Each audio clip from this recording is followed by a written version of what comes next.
रुख करेंगे इस बीच आ रही है बड़ी खबर, बड़ी जानकारी की ओर आपको बता देते हैं। सबसे पहले पीएम मोदी के वाराणसी दौरे का दूसरा दिन आज। बड़ी खबर आपको बता दें, पीएम आज 12 राज्यों के सीएम के साथ बैठक करेंगे। ये बड़ी खबर आपको बता रहे हैं। हरियाणा के सीएम मनोहर लाल भी मौजूद इस मौके पर रहेंगे और जानकारी देने का यह मुद्दों पर बैठक में चर्चा जो है वो यहां पर की जाएगी। इस वक्त की बड़ी खबर आपको बता रहे हैं, बड़ी जानकारी। पीएम मोदी के वाराणसी दौरे का दूसरा दिन और आज 12 राज्यों के मुख्यमंत्रियों के साथ बैठक करेंगे पीएम मोदी। ये इस वक्त की बड़ी खबर आ रही है। हरियाणा के सीएम मनोहर लाल भी मौजूद रहेंगे इस खास मौके पर। तो कई अहम मुद्दों पर बैठक में चर्चा होगी। ये इस वक्त की बड़ी खबर आपको बता रहे हैं।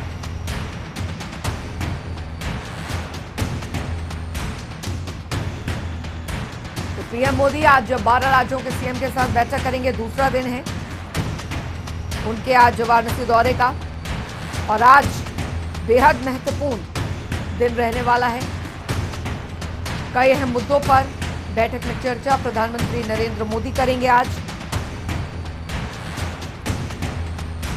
तो बता दें आपको, ये इस वक्त की बड़ी खबर। पीएम आज 12 राज्यों के सीएम के साथ बैठकें करेंगे। कल काशी विश्वनाथ कॉरिडोर का शुभारंभ उन्होंने किया। इस खास मौके पर 12 बीजेपी शासित राज्यों के जो मुख्यमंत्री हैं वो भी इस कार्यक्रम में मौजूद रहे और ये देर रात की तस्वीरें आपको हम दिखा रहे हैं। प्रधानमंत्री नरेंद्र मोदी ने सड़क पर जो लोग थे उनके साथ भी बातचीत की, अभिवादन स्वीकार किया। और धर्मेंद्र चौबे संवाददाता हमारे साथ इस बीच जुड़ गए हैं ज्यादा जानकारी के साथ। धर्मेंद्र, आज काशी दौरे का दूसरा दिन, आज प्रधानमंत्री नरेंद्र मोदी का आज क्या कुछ उनके कार्यक्रम रहने वाले हैं? देखिए अंजलि, मैं बताना चाहूंगा पहली चीज तो जो 12 राज्य के मुख्यमंत्री आए हैं, उत्तर प्रदेश के मुख्यमंत्री योगी आदित्यनाथ, उत्तराखंड के मुख्यमंत्री पुष्कर सिंह धामी और हरियाणा के मनोहर लाल खट्टर और तमाम राज्यों के मुख्यमंत्री आए हैं। ये बैठक जो उत्तर प्रदेश के वाराणसी में आज होने जा रही है, एक कहावत कही जाती है, वाराणसी में जो संसद धर्म संसद बैठती है, अब प्रधानमंत्री उसे साकार होते हुए कर रहे हैं। और जो पूरे भारत के राज्यों में, जो बीजेपी शासित राज्यों में जहां जहां चुनाव होने हैं, उसको लेकर ये अहम बैठक मानी जा रही है, क्योंकि सीधे तौर पे सांकेतिक है कि वाराणसी से ही पूरे भारत की अब राजनीति तय होगी। तो कहीं न कहीं प्रधानमंत्री ने अपने संसदीय क्षेत्र को चुना है और 12 राज्यों के मुख्यमंत्रियों के साथ ये 2022 चुनाव को लेके अहम बैठक करेंगे।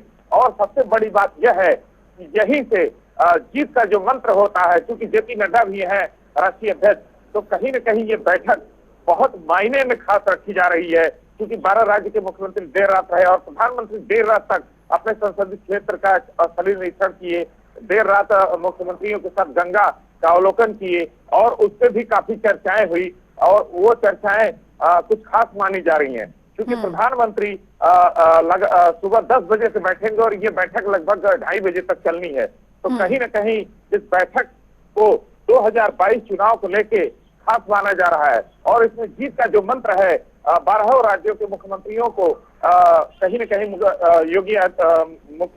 मुख्यमंत्री योगी आदित्यनाथ के सानिध्य में प्रधानमंत्री नरेंद्र मोदी देंगे। अंजलि, जाहिर तौर पर। और धर्मेंद्र, क्योंकि वाराणसी वासियों में भी खुशी जो है वो देखी गई। कल देर रात भी हमने देखा प्रधानमंत्री नरेंद्र मोदी ने लोगों से मुलाकात की, वहां पर किस तरीके से उनके वहां पर जो भव्यता है उसका खुद वो साक्ष्य बने और वहां पर वो मौजूद रहे। लेकिन आज दूसरा दिन जो है वो इस मायने में भी महत्वपूर्ण रहने वाला है, क्योंकि आपने बताया कि 12 राज्यों के मुख्यमंत्रियों के साथ आज बैठकें करने वाले हैं।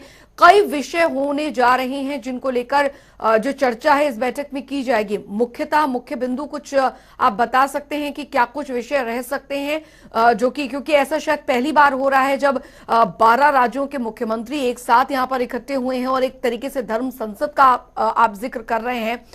क्या इसमें चर्चा होगी, किस तरीके के मुद्दे रहने वाले हैं जिनको लेकर बैठक में चर्चा हो सकती है? धर्मेंद्र, देखिए अंजलि, सबसे बड़ी चीज तो मैं बताना चाहूंगा, मुख्य जो विधानसभा 2022 चुनाव है उसको लेके अहम चर्चा होगी।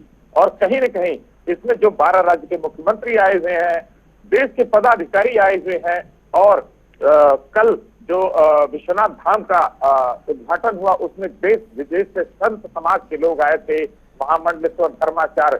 तो कहीं न कहीं इसको सीधे तौर पे मिशन 2022 देखा जा रहा है। और सबसे बड़ी चीज उत्तर प्रदेश जो है उसको लेके प्रधानमंत्री काफी संजीदा है और उसको काफी साधने का प्रयास कर रहे हैं। उत्तर प्रदेश क्योंकि प्रधानमंत्री का संसदीय क्षेत्र भी है, वाराणसी प्रधानमंत्री का गढ़ है और उसको लेके प्रधानमंत्री कहीं से कोई चूक नहीं छोड़ना चाह रहे हैं। और ये जो 12 राज्य की बैठक होगी, इसमें 12 राज्यों के मुख्यमंत्रियों के साथ कहीं न कहीं मिशन 2022 को लेके विशेष चर्चाएं होंगी।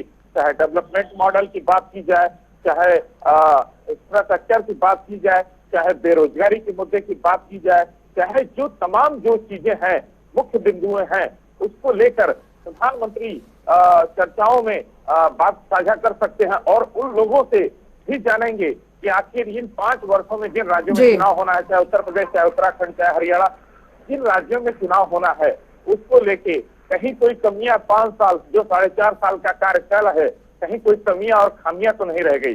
तो कहीं न कहीं मुख्य प्रधानमंत्री इस चीज को लेके काफी सेंसिटिव हैं और इससे काफी बैठक लंबी चलनी है, क्योंकि कुछ बिंदुएं निकल के आ सकते हैं। हम लोग इसमें प्लेस पे हैं जहां बैठक होनी है, डीरेका DLW ग्राउंड है जहां प्रधानमंत्री रात्रि प्रवास किए हैं।